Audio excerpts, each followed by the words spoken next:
여보 제발 좀 교회 좀 같이 가십시다. 그렇게 계속 권면을 했더니 남편이 물었습니다.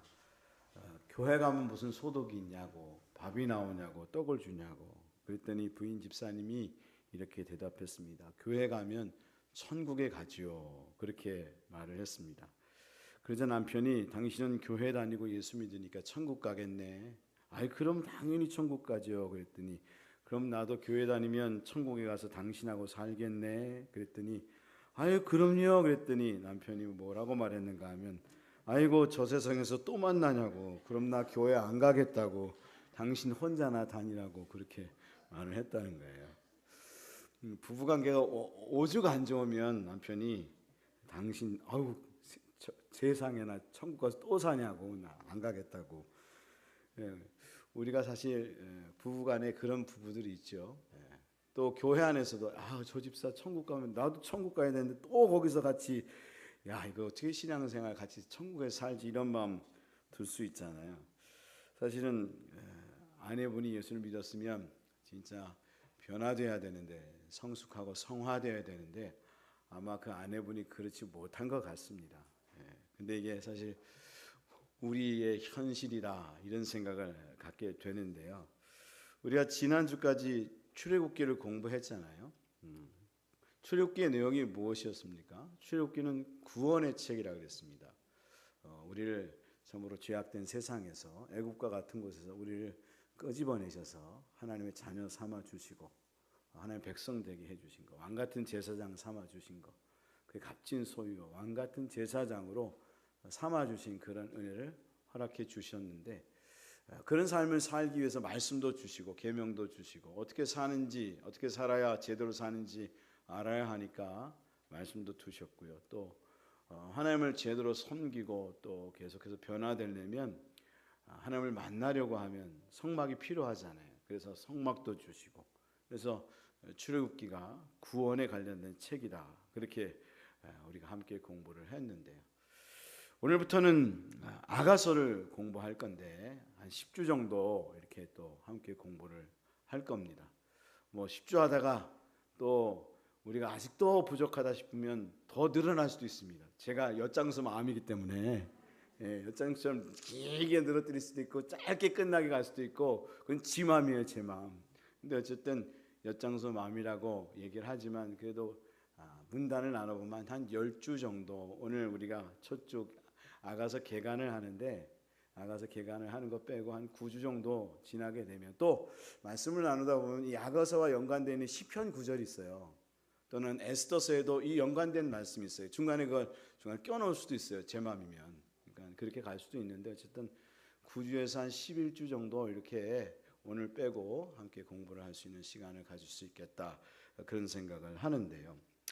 아가서 공부를 그럼 왜 할까? 제가 말씀을 깊이 고민하고 출애굽기를 끝나고 뭘 할까? 사실 출애굽기를 시작할 때부터 출애굽기 다음엔 뭐 하지? 이런 생각을 하다가 출애굽기 다음에는 아가서를 해야 한다. 그런 생각을 했어요. 왜 아가서를 해야 되는가 하면 사실 아가서는 성화의 과정, 성숙의 과정을 다루는 성경이기 때문에 그래요. 그러니까 우리가 구원받았잖아요. 하나님 앞에 구원받았는데 구원받은 것으로 끝나면 안 되잖아요. 성화되어져 가고 성숙해 가는 그런 그리스도인이 되어야 하잖아요. 바로 아가서는 성도들의 성화, 성숙에 대하여 아주 구체적인 말씀을 우리가 함께 보다 보면 우리가 이렇게 성화되어져 가는 거구나. 또 이런 문제에 우리가 봉착하는구나. 우리가 신앙생활하면서 이런 문제 하나님과의 관계에서 봉착하기도 하고 성도들과의 관계에서도 우리가 갈등하고 봉착하는 문제를 또 다루고 있어요. 우리가 신앙생활 열심히 한다고 하는데 열심히 해서 오히려 문제를 일으키기도 하잖아요. 여러분 교회는요 항상 어떤 사람이 문제 일으키냐면요 여러분 게으른 사람, 나태한 사람, 교회 출석 일주일에 한 번밖에 안 하는 사람은 절대 문제를 안 일으킵니다. 어떤 사람이 문제 일으킨다고요? 열심히 있는 사람이 문제를 일으킵니다. 그래서 왜 우리가 열심을 내는데 왜 열심 내면서 문제가 되는가? 그런 문제도 이 아가서에 다 있어요. 그래서 우리가 이제 성숙이라고 하는 그런 주제를 담고 있거든요. 구원받은 것으로 끝나는 그리스도인이 되는 게 아니라 성화되고 성숙하고 변화되어져 가는 그리스도의 신부다운 모습을 갖는 그리스도인이 되어야 하고 또 교회가 그래야 한다. 사실 우리가 오늘 말씀을 전하면서도 일부 오전 예배 말씀을 전하면서도 우리가 하나님의 사랑이 임하여 충만한 사람이 되라고 얘기했는데 사실 성도만 그런 게 아니고요. 교회를 통하여 하나님은 교회가 하나님의 사랑이 충만하기를 원해요. 교회와 교회 안에서와 예수 그리스도 안에서 그걸 드러내는 사람이 되라고 에베소 교회에서 성도를 통해서 에베소서를 통해서 말하거든요. 그래서 교회가 변화되어야 하거든요. 여러분 우리가 변화해야 돼요. 우리가 사실은 교회 그러면 뭐 이렇게 추상적인 생각을 하는데 성도들이 모인 공동체가 교회입니다. 교회라고 에클레시아라고 하는 단어가 하나님을 믿는 무리들의 공동체가 교회인 거거든요. 그래서 함께 개인적으로도 우리가 은혜를 받고 성숙해 가야겠지만 교회라고 하는 성도의 교제 안에서 이루어진 공동체가 성숙해 가는 그런 존재가 되어져야 하는 거거든요. 그래서 사실 이거는 야가서는 교회와 성도와 교회가 어떻게 하나님 앞에서 성숙되어져 가는가를 다루는 책이라고 말할 수 있어요. 그래서 우리가 오늘 아가서를 왜 공부를 하는가 뭐 아무 생각 없이 하는 게 아니고 여러분도 이런 의도에서 아가서를 공부하는 거구나. 아가서가 굉장히 중요한 책이구나. 사실 하나님이라고 하는 여호와라는 단어가 딱 한 번밖에 안 나와요. 8장에 아가서. 근데 8장에 한 장밖에 안 나오는데 이게 성경이 됐어요. 왜 성경이 됐는가 하면 그만큼 영적인 깊은 메시지가 여기 아가서에 담겨져 있기 때문이라는 거예요. 여러분 아가서가 뭐 사랑의 노래 그러니까 뭐 엄청나게 뭐 에로스적이고 뭐 이렇게 달뜨는 뭐 이런 거 다루고 있는 것 같이 생각하는데 그게 아니라 사실 하나님과 우리와의 관계를 잘 설명해 주는 그런 내용을 담고 있는 거거든요. 그러니까 여러분이 우리가 이제 아가서를 공부하지만 그 공부하는 것을 끝나는 게 아니라 또 계속적으로 혼자서 여러분 개인적으로 묵상하면서 더 깊은 이런 영적인 단계로 이 말씀을 근거로 해서 들어가는 그런 분들이 되시면 정말 좋겠다 그런 생각을 합니다. 아가서의 제목이 히브리어로 시르 하시림이라고 하는 단어에서 온 건데요. 아가서라는 단어가 노래들 중에 노래 또는 가장 아름다운 노래 이런 뜻을 갖고 있어요. 그래서 아가서라는 단어가 노래들 중에 노래, 가장 아름다운 노래를 아가서라고 우리가 그 한문으로 만들어서 아가서다 그렇게 제목을 정하고 있는 건데요. 그 내용은 노래들 중에 노래다, 가장 아름다운 노래다 그런 뜻을 갖고 있는 거라고 하는 거죠. 이 책의 제목은 이 책의 저자는 누구죠? 누굴까요? 너무나도 잘 아시네요. 솔로몬이 제 책의 저자이자 주인공이자 감독이자 다 해먹고 있는 거예요. 다 해먹어. 우리 말대로 그러잖아요. 다 해먹어라, 다 해먹어라. 네가 다 해먹어라. 영화 감독에다 뭐 시나리오 쓰고 뭐 감독에다가 주인공까지 다 해먹는 솔로몬이 이 아가서의 저자입니다. 그리고 책의 내용도 솔로몬과 술람미 여인 사이에 이 지순하고 격정적인 사랑을 담고 있는 아름다운 노래들로 이루어져 있는 책이다. 그러니까 솔로몬과 술람미 여인의 사랑, 지순하고 격정적인 사랑을 담고 있는 그걸 통해서 하나님과 우리 성도와 하나님과 교회와의 관계를 다루고 있는 그런 책이라고 말할 수 있다라고 하는 거죠. 이 책의 특징은 어떠한가 하면 바로 그들이 만났을 때에 어떻게 만났는가 그건 기록하지 않아요. 뭘 기록한다고요? 만난 이후의 과정을 그린 책이라는 거예요. 왜 만난 이후의 과정을 그렸는가 하면 성화의 과정을 기록하기 위함인 거죠. 여러분 우리 구원의 책은 출애굽기라고 말했잖아요. 출애굽기는 하나님을 그들이 어떻게 만났는가, 모세가 하나님을 어떻게 만났는가를 다루고 있잖아요. 여러분 시내산에서 호렙산에서 하나님이 나는 전능한 하나님이라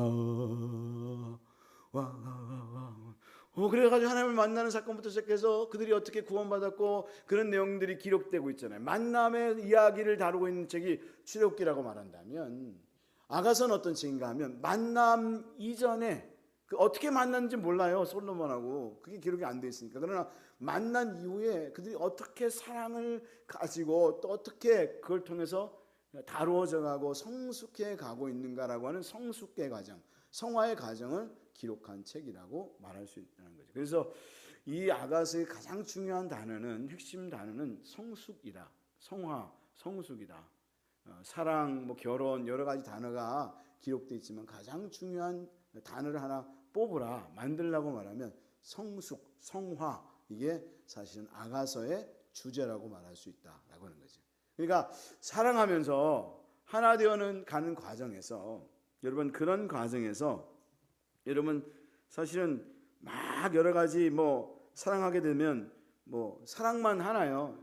여러분 다 연애 해봤잖아요. 연애 해보신 분들은 알잖아요. 지금도 하고 있는 분도 계실 텐데, 하고 있는 분들 지금도 있어요. 여기 누군지는 모르겠지만 있어요.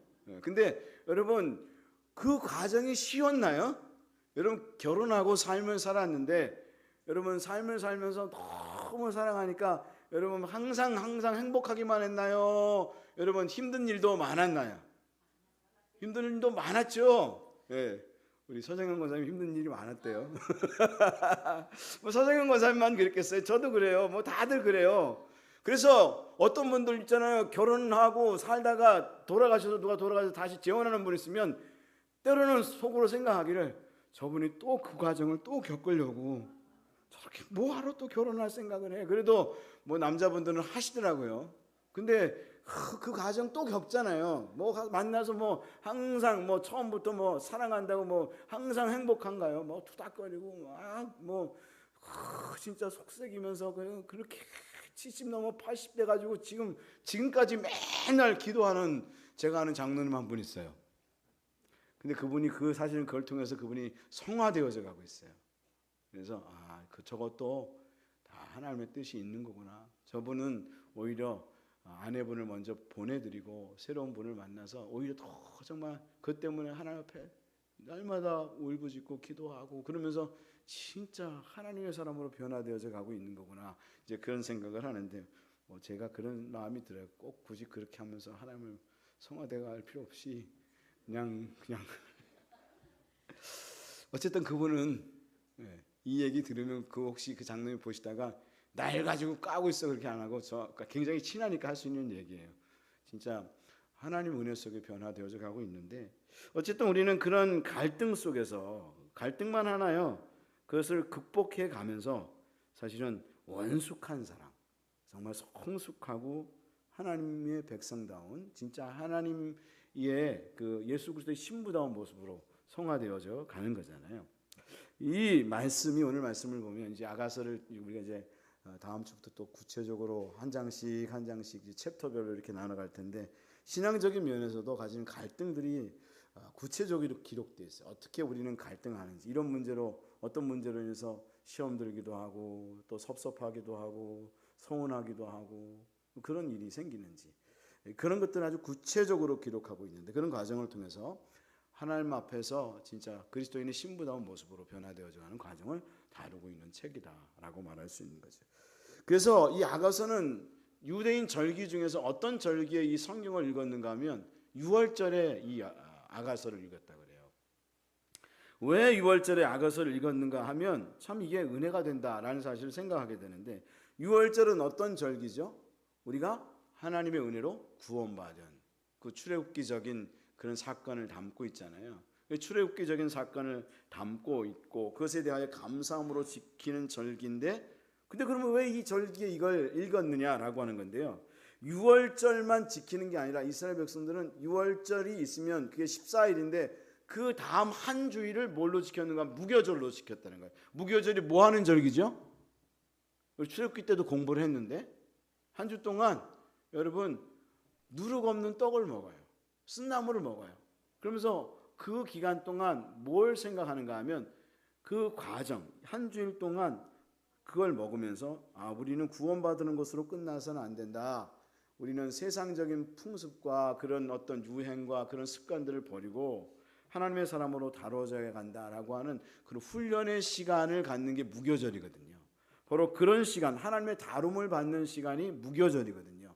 그건 일주일의 시간을 갖게 되는 건데, 6월절뿐만 아니라 무교절까지 그 아가서를 읽으면서 우리는 하나님 앞에서 그렇게 다루어져 가고 성숙되어져 가야 하는 존재들이야 라고 하는 것을 이 아가서를 읽으면서 깨닫게 되어지는 거다. 그래서 성도는 구원받은 것으로 끝나는 게 아니라 성숙한 존재로 변화되어져 가는 그런 존재가 되어져야 한다. 여러분 예수를 믿었는데요, 예수를 언제 믿으셨어요? 저는 1975년 5월 10일인가 며칠 때부터 교회를 나갔어요. 그래서 지금 한 몇십 년 정도 신앙생활 했는데 제가 여러분 제가 나이가 지금 50 네요. 그 나이네요. 근데 제가 육적인 나이는 그 나이인데 영적인 나이는 몇 살일까요?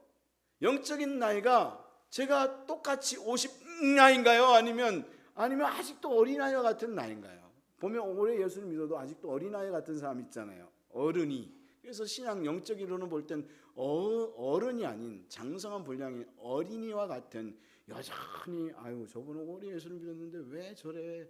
왜 성질이 저렇고 왜 저런 말을 할까? 왜냐하면 그게 안 다뤄진 거거든요. 하나님 앞에서. 다뤄져야 되는데. 그래서 우리는 계속해서 하나님 은혜 속에서 다루어져 가야 하는 존재가 되어야 한다라고 하는 것을 가르쳐주는 성경이 이 아가서다라고 하는 거죠.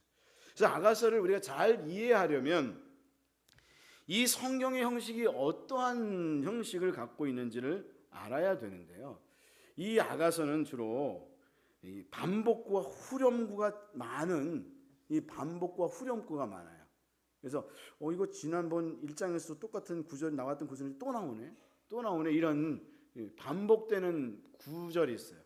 그리고 후렴구가 많이 있어요. 이게 많은 그런 노래인데요. 그런 노래라고 말할 수 있어요. 반복과 후렴구가 많은 열정적이고도 섬세한 서정적 가극시라 그래. 가극시. 다시 말하면 시이면서도 노래이고 그러면서도 일종의 가극이에요. 가극. 연극처럼. 우리 지금으로 말하면 오페라라든가 뮤지컬과 같은 그런 내용을 담고 있는 그런 성경이 아가서라는 거예요. 그래서 이걸 사실은 그냥 어떻게 보면 오페라예요. 오페라.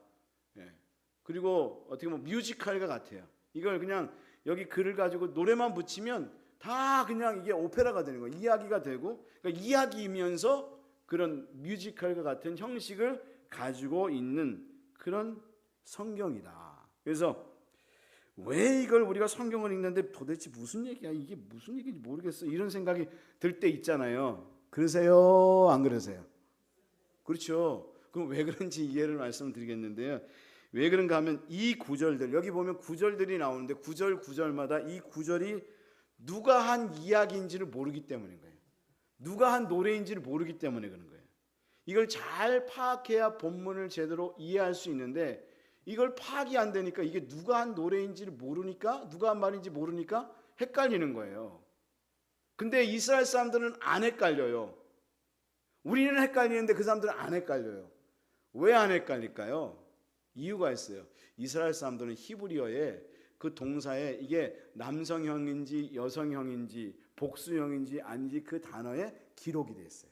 그러니까 그 사람들 그냥 딱 들으면 이건 남자가 하는 얘기야. 이건 솔로몬이 하는 노래지. 이건 슐람미 여인이 하는 노래야. 이건 코러스야. 그 여자들, 그 슐람미 여인이 함께하는 여자들 또는 모든 백성들이 함께 부르는 노래야. 이걸 그냥 그들은 안 가르쳐줘도 그냥 아는 거예요.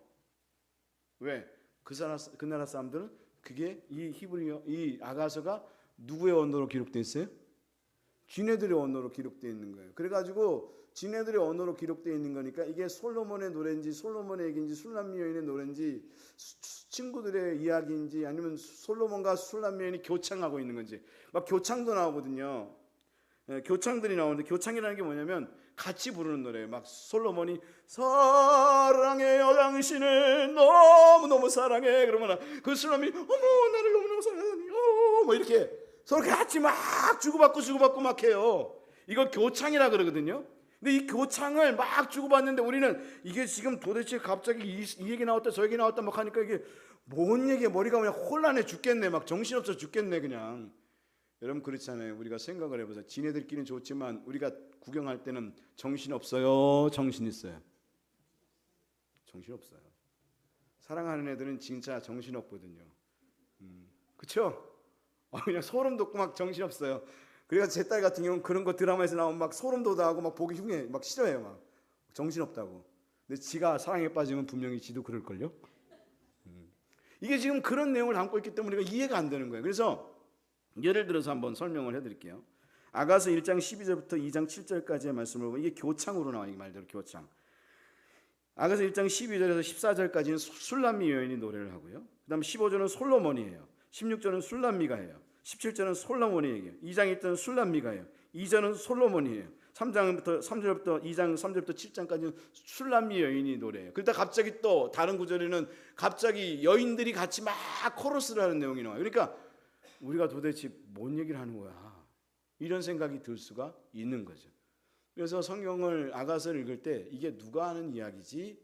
이걸 잘 알고 성경을 읽다 보면 이게 그런 의미를 담고 있고, 이게 지금 솔로몬이 이 술람미 여인이 너무 사랑스러워서 하는 이야기구나, 이런 의미를 담고 있구나. 그리고 그 얼굴은 뭐 계달의 장막과 같다 그랬을 때 계달의 장막이 뭔지를 알면 그래서 그렇게 이야기를 하고 있는 거구나, 이게 이해가 되는 거예요. 그래서 여러분, 우리가 이제 성경, 우리가 아가서를 보면서 하나하나 같이 말씀을 나누면서 이게 솔로몬의 이야기입니다, 이런 의미로 이런 마음을 가지고 이야기하고 있고, 술람미 여인은 자기가 어떻게 보면 때로는 자기 비하를 가질 때가 있잖아요. 그런 마음을 가지고 하는 이야기인데 하나님 우리를 그렇게 보고 있지 않아요. 솔로몬이 그 술람미 여인을 볼 때 그럼에도 불구하고 난 너가 너무 사랑스럽다, 때로는 너무 사랑스러우면요 뚱뚱해서 사랑스러워요. 할렐루야. 이해가 안 되시죠?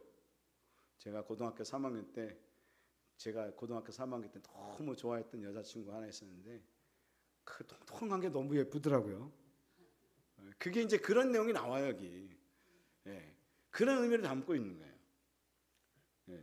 제 아내한테 이미 얘기했어요. 그러니까 상관없어요. 그래서 우리가 그걸 모르면 헷갈리거든요. 그래서 헷갈리는 거예요, 여러분들이. 아가서를 보면서 이게 도대체 무슨 얘기를 하고 있는, 뜬금없이 뭐 계달의 장막 같을지라도 뭐 솔로몬의 휘장 같구나, 뭔 얘기를 하고 있는 거야, 이런 생각을 하는데, 이게 말씀을 이렇게 같이 이렇게 풀어가다 보면 그 솔로몬이 그리스도가 우리를 그렇게 사랑하고 있구나, 이걸 우리가 이해하게 되는 거죠. 그래서 여러분, 우리가 이 말씀을 볼 때에 그런 것들을 잘 알고 이해하고 성경을 읽으실 수 있었으면 좋겠고, 그런 부분에 제가 다음 주부터 도움을 드릴까 생각을 해요.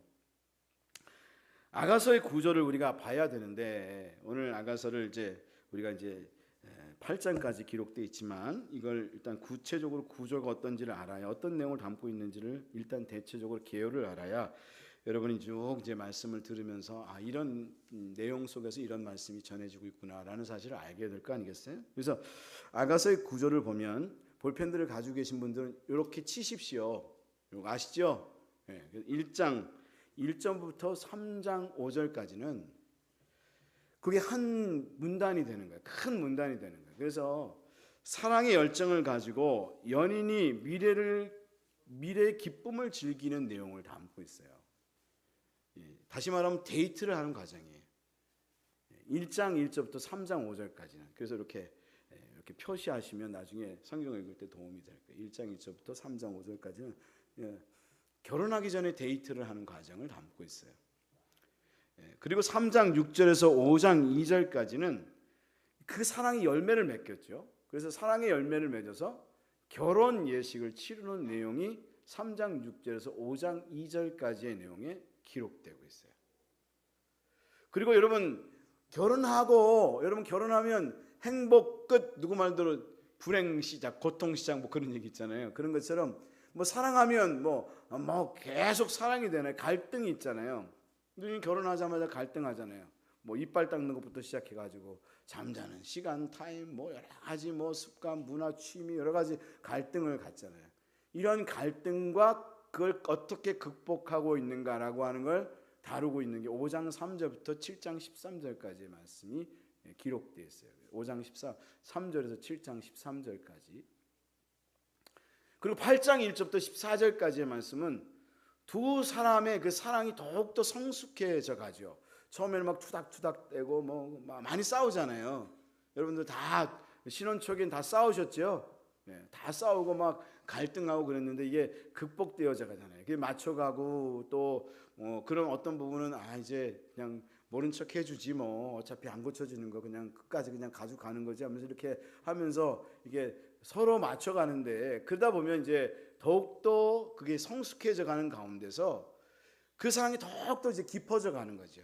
그냥 그 사람을 더 그냥 받아들여지게 되고, 그래서 결국에는 그 사랑이 너무 사랑한 나머지 결국 그것이 확장되어져 가는, 우리 둘만의 사랑이 아닌 다른 사람에게도 사랑을 베풀어주는, 그게 이제 사랑하게 되면 자녀도 낳고 자녀에게 사랑을 베풀어주고 부모를 사랑하게 되고 또 이웃을 사랑하게 하게 되는 그런 과정을 갖게 되잖아요. 그래서 그 사랑이 어떻게 깊어져 가는가, 그걸 다루고 있는 내용이다. 그런 내용이 기록되고 있다. 그런 구조를 가지고 있다라는 사실을 알게 되고요. 이 본문을 더 구체적으로 나누게 되면 일부는 앞에도 말한 것처럼 연인 시절의 노래를 담고 있는데, 앞에도 이해한 것처럼 1장 1절부터 3장 5절까지의 말씀인데요. 그 중에 이걸 또 구체적으로 나누면 1장 1절부터 11절까지는 서로에 대한 뜨거운 연정을 토로하는 두 사람의 노래가 기록돼요. 1장 1절부터 11절까지는. 그리고 12절부터 2장 7절까지의 말씀은요, 서로를 만나서 미래의 기쁨을 만끽하는 두 사람의 심경을 교창 형식으로 노래 부르는 그런 내용을 담고 있어요. 아까 말한 것처럼 제가 교창 형식으로 기록됐다 그랬잖아요. 솔로몬이 노래 부르고 그다음 술람미연이 노래 부르고 또 솔로몬이 부르고 이런 식으로 계속해서 교창 형식으로 서로 그 사랑을 막 나누는 내용을 담고 있는, 그 기쁨을 견디지 못해서 내가 너로 인하여 기쁨을 이기지 못하며 그러잖아요. 그런 말씀처럼 그렇게 그 사랑을 이기지 못해서 그걸 막 찬송하게 되는 그런 내용이 담겨져 있고, 2장 8절부터 17절까지의 말씀은 잠시 떨어집니다. 이 관계라는 게 항상 좋은가요? 여러분 슬럼프에 빠지기도 하잖아요. 한참 만났다가 어느 순간 그 뭔가 권태기도 맞고 그러잖아요. 그때에 잠시 떨어져 있을 때에 가지는 경험과 그때에 두 사람의 혼인을 약속하는 노래가 거기에 담겨져 있어요. 그리고 3장 1절부터 5절까지의 말씀은 결혼식 날이 오기를 고대하는 심경을 술람미 여인이 노래하는 그런 내용을 담고 있고요. 이게 이제 1부라고 말할 수 있는데, 1부가 끝나면 2부가 앞에도 이야기한 것처럼 결혼식의 노래, 결혼식을 하는 과정을 담고 있다 그랬잖아요. 그래서 3장 6절부터 5장 1절까지의 말씀은 바로 혼인 예식의 광경을 아주 거창한, 진짜 왕의 결혼이니까 왕의 결혼의 그 거창한 모습을 보여주고 있어요. 이게 3장 6절부터 11절까지 말씀인데요. 그래서 이 장엄한 전경이 벌어질 때 그때 이제 예루살렘 여인들이 합창이 나와요. 그 우리가 뭐 대관식 같은 경우, 뭐 예전에 뭐 영국 같은 경우도 결혼식 하면 막 큰 소리로 막 합창을 하잖아요. 그런 것처럼 여인들이 이 결혼을 축하하는 합창을 부르는 내용이 바로 3장 6절부터 11절까지 말씀에 기록되고 있는 거죠. 그리고 4장 1절부터 6절까지의 말씀은 바로 결혼식을 위해서 성장한 신부를 맞이하는 신랑의 기쁨의 노래, 부인을, 사랑하는 여인을 이제 그 신부로 맞이할 때 그 기쁨을 노래하는 노래가 나오고요. 이에 화답하는 신부의 노래가 기록되어 있어요. 그리고 4장 7절부터 5장 11절까지는 이 초야를 맞이할 때 그 신랑과 신부가 너무 감격하고 사랑한 나머지 부르는 노래가 기록되어 있고요. 제3부는 앞에도 말한 것처럼 5장 2절부터 8장 14절까지의 말씀인데 바로 신혼부부의 노래라고 말할 수 있고요. 이게 이제 일시적인 갈등이 끝나고 더 성숙한 사랑으로 승화되어져 갔다라고 하는 걸 말해주고 있는 거죠. 그래서 계속해서 성숙해가는 과정. 그게 이제 5장 2절부터 7장 13절까지의 말씀이고, 8장 1절부터 14절까지의 말씀은 바로 두 사람이 서로를 향한 그 사랑을 확인하는 마지막 교창으로 이루어지고 있는 그런 내용이다라고 말할 수 있다는 거예요.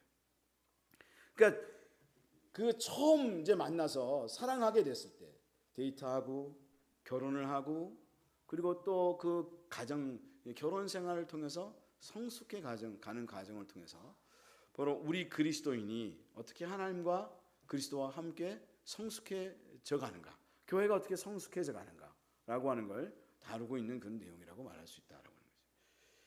아가서에서 말하는 것은 연인이자 신랑인 솔로몬은 누구를 말해준다고요? 예수 그리스도를 말해주죠. 성경적 해석은 솔로몬은 예수님을 말해주고요. 술람미 여인은 교회와 성도를 말해주죠. 교회와 성도를 말했습니다. 즉 구원받은 성도와 교회는 구원받은 것으로 끝나는 게 아니라 신랑이신 예수님을 사랑함으로 계속해서 성화되어져 가고 성숙되어져 가서 온전한 신부로 그에게 연합되고 하나 되어서 그리스도의 사랑을 알고 또한 그것을 세상에 널리 전하는 존재가 되어져야 한다. 그게 진짜 하나님이 우리에게 원하시는 것이다. 그래서 앞에도 이야기한 것처럼 여러분 이 아가서의 가장 중요한 단어가 뭐라고요? 성숙, 성화, 그런 뜻을 갖고 있는데 앞으로 혹여나 나중에 결혼식을 하게 되면 남편은 성화, 아내는 성숙이라고 이름을 짓고 우리 교회가 한번 그런 결혼식을 한번 여러분 우리가 지난번에 코너 학습을 했는데 우리는 그렇게 한번 할까 생각도 하는데요. 하나님 우리에게 지혜를 주시면 재밌는 또 나름 하나님 의미도 있으면서 의미가 있을 것 같아요. 의미도 있으면서 정말 우리가 하나님 앞에 마지막 날은 그 아가서를 다 끝나고 나서는 하나님 앞에 우리가 신부로서 하나님 앞에 드림이 되는 그런 하나의 일종의 예식 같은 걸 한번 해볼까 이런 생각도 해요. 여러분 마지막 날은요. 여러분 우리가 아가서를 끝나는 날이 우리는 10주가 마지막이지만 여러분 우리 인생의 마지막 날은 우리가 예수 그리스도와 혼인잔치에 들어가는 날입니다. 할렐루야. 여러분 그렇게 여러분이 성화되어져 가고 있습니까? 저는 그렇게 되어야 한다고 생각합니다. 뭐 꼭 남자를 만나서 결혼을 해야만 되는 건 아니에요. 요즘 시대가 바뀌어서요. 하면 좋은데 그렇게 하는 것이 정말 주님의 뜻이지만 안 되면 우리는 예수 그리스도 결국 우리는 계속해서 성화돼서 우리는 머리는 휘어지고 이빨은 빠지고 그리고 몸은 그 사람들 다 갔어 이렇게 해도 우리는 우리 속사람은 날로 새로워져서 예수 그리스도의 신부로 변화되어져 가는 거 맞잖아요. 할렐루야. 네. 그렇게 성숙되어져 가고 있는 거 맞으시죠? 네. 아니면 하나님이 다루시는 날이 있어요. 이게 총량의 법칙인데요. 총량의 법칙. 계속해서 다루어져 가셔서 하나님 나라 갈 때 할렐루야 두 손 들고 주님 앞에 기쁨으로 나가는 사람이 있는가? 어떤 사람은 마지막 날에 주님께서 다루시는 게 있어요. 그래서 성화되어져 가게 하세요. 어쨌든 하나님의 사람은요. 하나님 우리를 너무 사랑하셨어요. 그냥 하나님 나라에 안 보내요. 여러분 신부가요. 여러분 결혼할 때에 여러분 그냥 결혼하는 사람 봤습니까? 아니죠. 여러분 신부 화장 막 하잖아요. 어떤 사람 막 살도 홀쭉하게 빼죠. 네, 그래서 저는 결혼식장 가면 때로는 이 사람이 누구지? 그 청년이 아니네 이런 경우가 있어요. 어떤 경우는 너무 살을 호쭉하게 빼가지고 제 친구 아들이요 이렇게 뚱뚱했거든요. 얼마 전에 몇 개월 전에 결혼한 아들인데 25kg를 뺐대요. 결혼하기 위해서. 얼굴이 변했겠죠. 못 알아보는 거죠. 여러분 결혼을 위해서 준비하잖아요. 이 육신의 몸도 준비하는 영혼의 몸은 우리는 이 그리스도 안에서 준비하고 우리가 다루어져 가서 성숙한 그리스도인으로 변화되어져 가는 거잖아요. 그래서 이번에는 혹여나 나중에 우리가 행사를 하면 남자분들도 저 앞에 웨딩 플래너 같이 해가지고 다 화장 한 번씩 시켜드리려고 그래요. 저도 화장하고 올라가고. 언제 남자든지 화장해볼 수 있는 시간이 있겠어요. 신부 화장 한번 하고 정하기 힘들면 페이스 페인팅이라 그러잖아요. 그거 한번 하더라도 영적인 의미를 담고 그냥 이거 칠하는 게 아니고 우린 그리스도 앞에서 이렇게 다뤄져 가야 돼.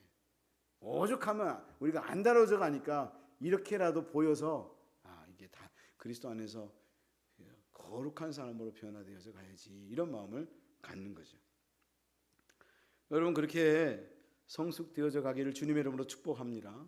아가서를 공부하면서 여러분 공부 왜 합니까? 우리 친구 목사가 전에도 얘기했다고 그랬잖아요. 성경 공부 뭐 하래? 아니 저는 그렇게 생각 안 해요. 몰랐으니까 우리가 모르니까 그렇게 살았지. 모르기 전이니까 그렇게 살았지. 근데 아는데 어떻게 그렇게 살아요? 주님이 우리에게 뭐라고 말씀하시는지 아는데. 그래서 우리 말씀을 공부하면서 그리스도의 신분은 이렇게 다루어져 가고 변화되어져 가야 하는 거구나. 여러분, 하나님의 은혜 속에서 계속해서 그렇게 변화되어져 가는 역사를 경험할 수 있기를 원합니다. 이 한 구절만 이제 얘기하고 마칠 텐데, 이제 앞으로 계속해서 말씀을 하지만, 술람미 여인이 계속해서 성숙해감을 표현하는 아주 중요한 구절이 있어요. 여러분 다 잊어먹어도 좋은데 이 구절은 여러분 아주 빨간색으로 칠해 놓으세요. 여러분 다음 주부터 올 때는 색연필을 한 두세 가지 가져오세요. 아가서 6장 16절, 6장 3절, 7장 10절, 이 아주 중요한 구절이에요. 어떻게 성숙해 가고 있는지를 표현하고 있는 한 구절로 딱 그냥 적나라하게 아주 표현해 주는, 아까도 얘기했잖아요. 반복되는데 분명히 이게 어디서 들은 얘기인데 조금 달라졌어. 근데 이게 조금 달라진 게 아니라 완전히 다른 거예요. 왜 완전히 다른가 하면 우리 같이 아가서 2장 16절 같이 읽겠습니다. 내 사랑하는 자는 내게 속하였고 나는 그에게 속하였도다. 그가 백합화 가운데서 양떼를 먹이는구나. 여기 말씀 2장 16절 말씀을 보면 뭐라고 말했습니까? 내 사랑하는 자는 누구에게 속하였다고요? 내게 속하였고 나는 그에게 속하였다. 그가 백합화 가운데서 양떼를 먹이는구나. 이게 무슨 얘기냐면 결혼 초기에 결혼을 딱 하면 다 주도권 싸움을 합니다. 주도권 싸움. 주도권 싸움 해보셨어요? 예, 주도권 싸움하다가 이혼한 사람 봤어요. 실제로요. 그게 장로님 아들이. 자꾸만 장로 얘기하니까 죄송합니다. 장로님 얘기하니까 목사님 아들 중에서 그런 애들 있어요. 목사님 아들이라고 다를까요? 아니요. 하나님의 은혜를 못 받으면 다 주도권 싸움해요. 이게 지금 주도권 싸움하는 내용이야. 내 사랑하는 자는 내게 속했다. 너 나한테 속하라는 거예요. 너 나한테. 먼저 너 나한테 속해. 왜 넌 내 말 안 들어? 너 내 말 들어야 돼. 그럼 부인이 뭐라 그래요? 아니 당신이 내 말을 들어야지. 그렇게 얘기하잖아요. 그게 이거예요. 너는 누가 먼저 나요? 나는 뭐라 그러죠? 나는 내 사랑하는 자는 누구에게 속하였다고요? 내게 속했고 나는 그에게 속하였다. 주도권이 누구에게 있어요? 나. 너 내 말 들어. 너는 내게 속했고 그 다음에 나는 너에게 속하는 거야. 네가 먼저 나한테 속해야 내가 너 속하는 거지. 너가 안 속하는데 내가 어떻게 속해? 네가 내 말 안 듣는데 내가 어떻게 네 말을 들어? 이거예요. 그냥 쉽게 말하면. 여러분 그런 말도 많이 써봤잖아요. 아니 지금까지 그런 말 쓰는 분들 있잖아요. 네, 요즘 제가 오늘 말씀 전하면서 흔적이 조금 나와서요. 네, 흔적이 나와. 요즘 제 아내가 당신 왜 그래요? 그러는데 제가 그 못된 흔적이 나와요. 그게 뭐냐면 저희 아버님이 돌아가시고 나서는 아버님이 계시니까 큰 소리를 못 치고 살았는데 제가 아버님이 돌아가시니까 제가 이제 아버님이 계실 땐 큰 소리를 못 내다가 아버님이 돌아가시고 나서부터는 저도 모르게 큰 소리가 조금씩 나오는 거예요. 그리고 저도 모르게 이 흔적들이 나오는 거예요. 그래서 아내한테 때로는 조금 제가 막 화내는 안 하는데 저도 모르게 조금 큰 소리가 모르게 나오는 거예요. 이게 흔적이 나와요. 그래서 아내가 요즘 당신이 변했어요. 제가 속으로 안 변했어. 내가 변한 게 뭘 변했어. 하지만 속으로는 내가 조금 정신을 차리긴 차려야지. 흔적이 나오고 있구나. 사실 그 흔적이 뭐거든요. 뭐냐면 왜 너는 내 말 안 들어 이거거든요. 근데 이제 은혜가 충만히 임하게 되고 사랑하게 되면 어떻게 변하죠? 그게 이제 6장 3절 말씀이에요. 6장 3절 같이 읽겠습니다. 이게 순서가 바뀌어요. 어떻게 바뀌어요? 나는 내 사랑하는 자에게 속하였고 내 사랑하는 자는 내게 속하였으며 그가 백합화 가운데서 그 양떼를 먹이는도다. 순서가 바뀌었죠. 앞에는 어떻게 했어요? 누가 제일 먼저 나왔어요? 나가 나왔어요. 근데 이제는 어떻게 됐어요? 나는 누구에게 속했다고요? 먼저 내가 속하는 거예요. 나는 내 사랑하는 자에게 속하고 내 사랑하는 자는 내게 속하였다는 거예요. 주도권이 바뀌었어요. 주도권이 누가 된 거예요? 솔로몬이 된 거예요. 솔로몬이 주인이 된 거예요. 나는 당신에게 먼저 속했다. 너 나한테 속하라고 안 하고 내가 당신에게 먼저 속한다고. 그러니까 당신도 나에게 속하라고. 그게 이제 바뀌는 거죠. 근데 이제 또 성숙하면 어떻게 변하는가 하면 7장 10절의 말씀입니다. 7장 10절 같이 읽습니다. 나는 나의 사랑하는 자에게 속하였도다. 그가 나를 사모하는구나. 나는 그에게 속하였는데 근데 그는 나에게 속하였다고 그 말이 들어가 있습니까? 안 들어가 있습니까? 안 들어가 있어. 무슨 얘기인가 하면 이 얘기예요. 나는 당신한테 속했어요. 당신은 나한테 속하지 않아도 섭섭하지 않아요. 서운하지 않아요. 왜? 당신이 나를 사랑하는 것을 알고 있기 때문이에요. 사랑이 너무 가득하게 되면요, 여러분 그렇게 되잖아요. 상대방이 나한테 속하든 속하지 않은 상관이 없어요. 왜? 당신이 나를 사랑하는 것을 아니까. 속하라고 말할 필요가 없어. 그건 의무적인 거니까. 이미 당신이 나를 사모하고 있고 사랑하고 있고 속하지 않아도 이미 그걸 넘어서 있는 사랑을 베풀어 주고 있음을 아니까 당신이 나한테 속하라고 말할 필요가 없는 거예요. 그리고 그걸 요구하지 않는 거예요. 그런 사랑의 단계까지 이 술남미 여인이 성숙해 가고 있다라고 하는 거예요. 하나님이 우리에게 말하는 게 그거예요. 우리의 신앙의 수준이 당신 나한테 속해. 왜 너는 내 말 안 들어? 성도들에게도 당신들은 왜 그러냐고 말하는 게 아니라 내가 당신을 위해서 섬기겠다고. 그래, 내가 섬기지. 내가 사랑해주지. 근데 나중에는 섬기겠다고 얘기하지 않고 사랑해 주겠다고 얘기하지도 않고 그냥 내가 당신을 사랑하니까 그냥 그래도 괜찮아. 그냥 그걸 그대로 받아들이는 하나님의 사랑. 하나님 우리를 우리가 잘나서 사랑했나요? 우리가 경건해서 사랑했나요? 우리를 사랑했기 때문에 사랑하신 건가요? 아니잖아요. 우리가 죄인 되었을 때, 원수 되었을 때, 경건치 않았을 때 하나님 우리를 사랑하신 거잖아요. 할렐루야. 그 사랑에까지 성숙해가는 과정, 그게 그리스도인이 되어야 한다는 거예요.